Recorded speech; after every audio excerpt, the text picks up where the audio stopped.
Hello friends, welcome back. तो आज के हम इस वीडियो में कर रहे हैं क्लास 8th हिंदी का असाइनमेंट पार्ट 5 में हम लोग कर रहे हैं क्वेश्चन नंबर 3 का अ से। निम्नलिखित प्रश्नों के उत्तर एक एक वाक्य में लिखिए। यहाँ पे आपका 3 मार्क का आएगा। 4 में से आपको कोई भी 3 करने रहेंगे। काव्य 3 यानी चैप्टर नंबर 3 में से है आपका क्वेश्चन। कवि के अनुसार कौन सी मंजिल बहुत दूर है? तो ये रहा आपका सॉल्यूशन। कवि के अनुसार पूर्ण मानवता और समानता की मंजिल बहुत दूर है। ये है आपका फर्स्ट नंबर का आंसर विद सॉल्यूशन के साथ। ठीक है, सेकंड नंबर है आप लोग का क्वेश्चन।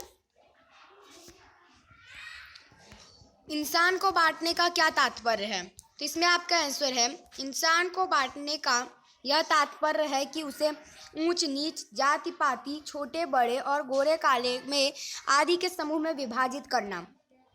थर्ड क्वेश्चन है उदास आंगन का हक किस पर होना चाहिए? तो आंसर है उदास आंगन का हक हर खिलती हुई बहार पर होना चाहिए। फोर्थ नंबर सूरज का संदेशा किसको नहीं मिला? आंसर है सूरज का संदेशा हर घाटी और मैदान को नहीं मिला। क्वेश्चन नंबर 5 धरती के ऊपर किसका वितान है? आंसर है धरती के ऊपर नीले गगन का वितान है। काव्य 5 में से आपका क्वेश्चन आता है। फर्स्ट नंबर कबीर अपने द्वार से किसे भूखा नहीं जाने देना चाहते? तो आंसर है कबीर अपने द्वार से किसी साधु या फकीर को भूखा नहीं जाने देना चाहते। सेकंड नंबर जग में किसकी हंसी होती है? आंसर है जग में उसकी हंसी होती है जो बिना विचारे काम करता है और असफल होता है। थर्ड नंबर कुसंग किनका कुछ नहीं बिगाड़ सकता? आंसर है कुसंग उत्तम प्रकृति वालों का कुछ नहीं बिगाड़ सकता। फोर्थ नंबर तुलसीदास प्रेम और धन में से किसे महत्व देते हैं? आंसर है तुलसीदास जी प्रेम और धन में से प्रेम को महत्व देते हैं। क्वेश्चन नंबर 5 विद्या धन किसे मिलता है? तो आंसर है विद्या धन उसे प्राप्त होता है जो उसे पाने के लिए उद्यम करता है, यानी उद्यम मतलब जो उसे पाने के लिए मेहनत करता है। ठीक है, तो यहाँ पे आपका क्वेश्चन नंबर 3 खत्म होता है। अब आता है आपका क्वेश्चन नंबर 3 का ब।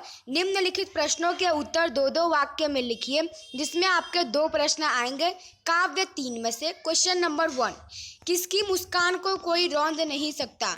तो इसमें आपका सॉल्यूशन है ये रहा। सर्वत्र समानता का भाव फैलने पर लोगों में परस्पर अपनत्व की खुशी होगी, तब कोई किसी पर जुल्म नहीं कर सकेगा, मुस्कान को रौंद नहीं पाएगा अर्थात नष्ट नहीं कर सकेगा। सेकंड नंबर हरी भरी धरती को कौन सी परिस्थितियां रेगिस्तान में बदल सकती हैं? आंसर है वर्षा के लगातार अभाव और भूकंप के तेज झटके धरती की हरियाली नष्ट कर सकती है। प्रकृति के ये रौद्र रूप हरी भरी धरती को रेगिस्तान में बदल सकती है। ठीक है, क्वेश्चन नंबर 3 उजाले को बंदी बनाने का क्या अर्थ है? आंसर है उजाले को बंदी बनाने का अर्थ है उसे अपने अधिकार में रखना। इसलिए बिजली और रोशनी अभी धनवानों के घर में ही दिखाई देती है, गरीबों के झोपड़ियों में नहीं। 4 नंबर मत बांटो इंसान को कविता के अनुसार अब तक किन चीज़ों का बंटवारा हो चुका है? आंसर है कविता के अनुसार अब तक मंदिर, मस्जिद और गिरजाघर आदि के रूप में भगवान का बंटवारा हो चुका है। इसी तरह भिन्न भिन्न देशों के रूप में धरती और सागर भी बांट लिए गए हैं। 5 नंबर रहीम किनको बड़ा मानते हैं? आंसर है रहीम नम्रता को महत्व जानते हैं, इसलिए वे उसे बड़ा मानते हैं और बड़ा होकर भी कभी अपनी बड़ाई नहीं करता। 6 नंबर कबीर सोच समझकर कार्य करने की सीख क्यों देते हैं? आंसर है आप लोग का कबीर सोच समझकर कार्य करने की सीख देते हैं क्योंकि सोच समझकर किया गया काम ही सफल होता है। काम सफल होने पर किसी की हमारी हंसी उड़ाने का मौका नहीं मिलता। 7 नंबर उत्तम प्रकृति के लोगों की क्या विशेषता है? तो आंसर है आप लोग का उत्तम प्रकृति के लोगों बुरे लोगों के साथ रहकर भी उनके गुण ग्रहण नहीं करते। कुसंगति उनके स्वभाव में प्रभावित नहीं कर पाती। 8 नंबर, तुलसीदास जी सच्चा स्वागत किसे मानते हैं?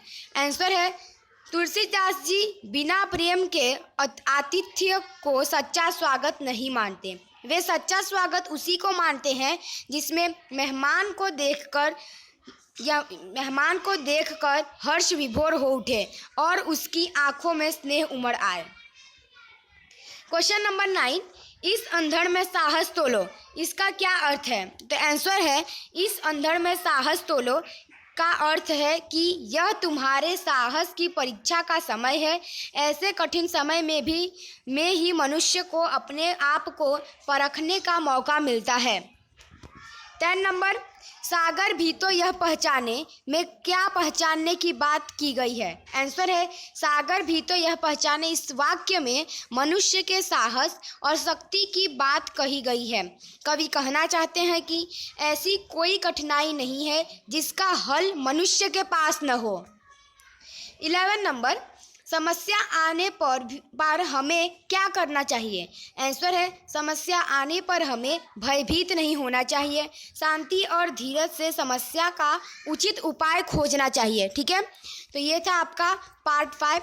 अगर आपको हमारी वीडियो पसंद है तो इसे लाइक कीजिए, सब्सक्राइब कीजिए, शेयर कीजिए। मिलते हैं। जय हिंद, जय भारत। अगर कोई क्वेरी हो तो कमेंट कीजिए, हम आपकी क्वेरी सॉल्व कर देंगे।